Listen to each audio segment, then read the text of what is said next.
Tuxedos, I think is the name for those. He's ready. He's ready for the podium, the track, and the party afterwards. Well, here we go. Here's a story. It's a Sadeh on the line now. The Israeli driver broke the differential in this car earlier on today and said, "That's it. I'm done. I'm out."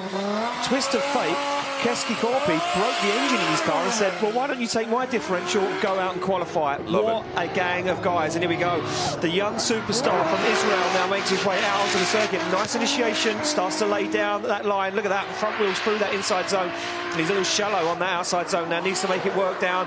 You can see him on the handbrake way too early. Not what the judges wanted to see. Back on throttle he goes, over the crest, down the hill, into the outside zone. A few wobbles and wavers. He'll be feeling nervous. He'll just want to put a clean run in on the circuit to get some points in the bag.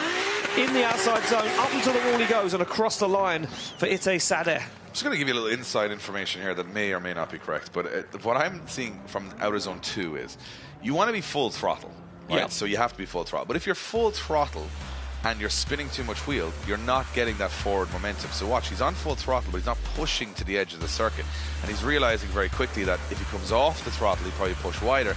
Then the tires have so much grip that he could straighten up. So you're stuck in this knife-edge battle between too much wheel speed, which doesn't give you the momentum, and then too much grip, which you straighten up. And you can see that he had, again, for him specifically, he had too much wheel speed. Tons of smoke coming out, but the car is not moving to the edge of the circuit. If he comes off the throttle, it's a dangerous game because the car starts to straighten up. I think that's going to be a real tail of the tape for that particular part of the track for the rest of the weekend, because what risk do you take? Do you go for full momentum and you barely, you know, spin the wheels and you get the right line, but the car could grip up and fire you off the circuit? Or do you just put the foot to the floor, tons of smoke, but you might not be able to control your direction? So a 54 on the board for... We'll move it back to the start line to a man that needed a differential earlier, and the drift community got behind him and helped him out with some spare parts, but now he sits outside of top 32.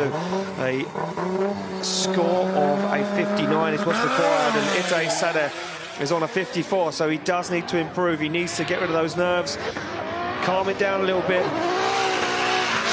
throw down as he fires through that initiation. Shallow line there, and you can see the way he corrected that car and dialed on that angle, and that's going to not help him in the outside zone, but he makes it work nevertheless as Ite Sadeh now transitions. Big wobble once again. You can see him turning that car on angle, and I'm not sure what they've done between the two qualifying sessions. Yeah. Oh no. Oh, that's a gearbox. That's a gearbox and differential. Oh, it sounds bad. Yeah. There's a lot of metal on it. You know, I was just about to say, this is I was like, I don't know what they've done, but it seems like the car doesn't want to drive. It had like no go, no forward drive. And then now you're starting. And there was no gears to do a forward drive. You need those gears in the gearbox. Yeah. That's why it's called the gearbox. It's just a box of bits. Just a box of stuff, box of bits of metal. And you can see it started to struggle here. Yeah. As he transitioned back, it was like the car just started dying on power, nothing working, and yeah, he lost total drive. He'll be devastated with that. That was a really good run up to that point. It was a very good run up to that point. And you're 20 feet.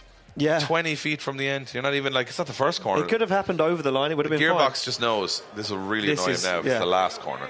And yeah, gearbox broke. We heard it. You think we can tow it in? Yeah, we're going to have to tow it in, or we might get Johnny Scoops. We just don't know. Oh, yeah, I mean, you'd love to see Johnny Scoops back I would, for a second appearance. He gets 2 qualifying runs. 2 qualifying.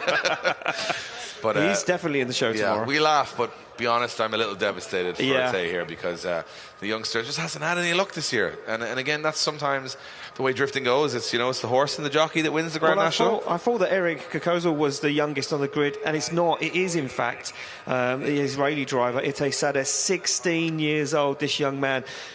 Look, he has the talent. Without a shadow of a doubt. He just needs the car now behind him. And the problem with the car, which is evident here, is that you might have a very good car at the national level, but when you come to European level, you've got to dial so much power, so much grip. Now the other components on the car start to fail. And that's what's happened here. The gearbox has gone, look, I was okay with what you're doing before, but this is crazy. So I tell you, there he is. He's back. Johnny Scoops is back, and this is just, it's almost an up from the down that you get to see this. Yeah, it's kind of a bonus. Yeah, and he's sitting there. He's warmed up and ready. I saw him stretching earlier on. He was like doing some jumping jacks. He was like, I'm going to be out there as quick as you like to scoop a car off. And we're going to have to wait for this recovery on the circuit, a gearbox failure. And Ite getting a little bit of a round of applause from the ground. He smiles, but it's a smile behind. It's a painful smile. It's a sad smile because he knows he could have done better here. But Johnny Scoops couldn't have done any better. He's been on call all day. Been on form. On form. I mean, look at that. Just like a casual drive. This thing is huge. And he's driving it like it's a Nissan Micra. I think what I might do, Dave, one year is hook up you for a passenger ride in Johnny I would like a Scoops. passenger ride with this. This would be... We're not fussed about like top qualifier passenger No. ride. Johnny Scoops passenger ride. Yeah, if I could watch him work close up. Just for the day. I feel if we got onto Red Bull TV and asked them nicely enough to put an onboard camera on the recovery truck just to see. I mean, I feel he's a wizard with the controls, yeah. Yeah. And I tell you, is like, what in the name of God is this thing coming to collect my car? To be fair, I think I've already seen this car on. Oh, really? Oh, yeah. I think he knows what's happening. He knows the drill now. He knows the drill. So it's just such an unusual thing to be.